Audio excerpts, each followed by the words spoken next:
What's the mood in the dressing room after that, Sparky? Rubbish, to be honest with you. No one likes getting beat.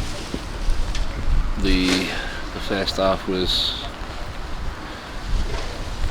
poor, not acceptable, and to be honest with you,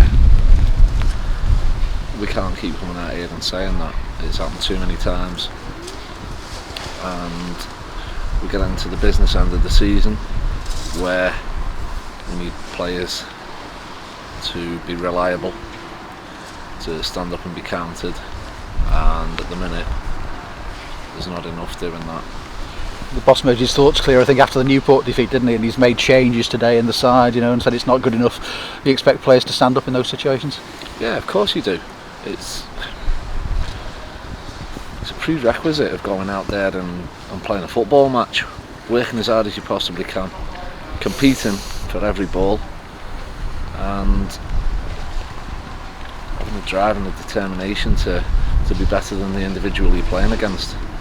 And unfortunately at the minute we're coming out on the wrong side of too many of those battles. I mean, physicality is a very important thing in League Two. It doesn't matter who you are, what your age is, what your experience is, you've got to win those battles. Of course you do. It's like I say, it's a non-negotiable to give everything you've got, and games are rarely won in the first 10 or 15 minutes of the contest, so we've got to compete for an hour, 70 minutes, 75 minutes, all the way through to the end. But it might take an hour before you're going to get your noses in front. We've got to make sure that we are giving ourselves a better opportunity of winning games than we are at this present moment. The good run you had was based on keeping in games, wasn't it? And then sometimes a clean sheet, one goal was sufficient. How do you get back to that sort of mentality? I mean, 11 games to go now, 4 defeats in a row on your travels, the fans obviously getting very, very edgy about things. How do you turn it round? Of course, hard work, to my way of thinking. Back into the training ground, working as hard as we possibly can. Players taking responsibility for their own actions as well. To me, that's a major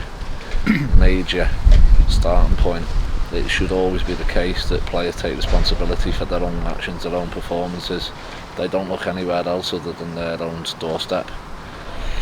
Like I say, at the minute there's not enough performances that are good enough, quite simply, and that's unfortunately part of the reason why we're coming out on the wrong side of results. I remember towards the end of last season, there were similar sort of conversations going on, weren't there, when things weren't quite going your way.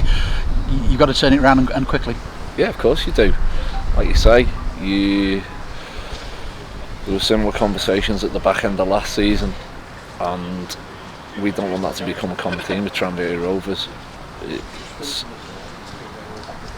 No one likes losing football matches, me more than anyone. I hate it.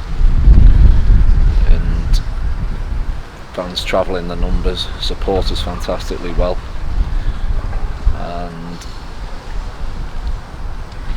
they're not getting rewarded for that. It ruins my weekend, it ruins the staff's weekend, it ruins the supporters' weekend, and I hate that feeling. And quite simply, we collectively have got to do more and drag ourselves out of this rut that we're in, because it appears as though we are.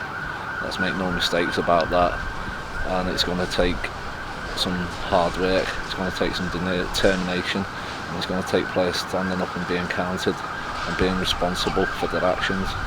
And you're a strong leader when you look in the eyes. Do you think it's still there? Do you think that's there and you can pull that back out? Yeah, of course. As a more senior player, you've got to demand off other players all the time, off myself. And although we're a young group, we have got to make sure that we're putting in better performances collectively than we are at this moment in time. Sharp learning curve for some of the younger players, isn't it? But you have to learn quickly to make it in this business, don't you?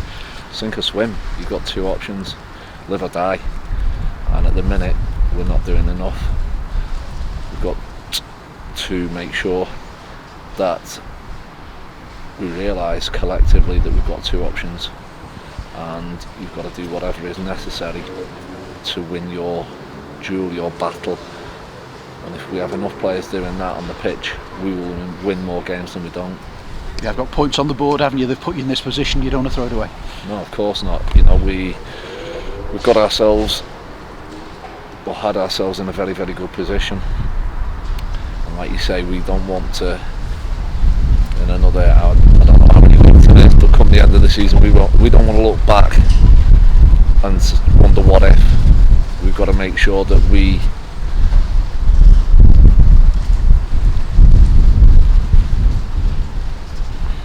got to make sure that we do what's required between now and the end of the season to give ourselves the best opportunity of winning games.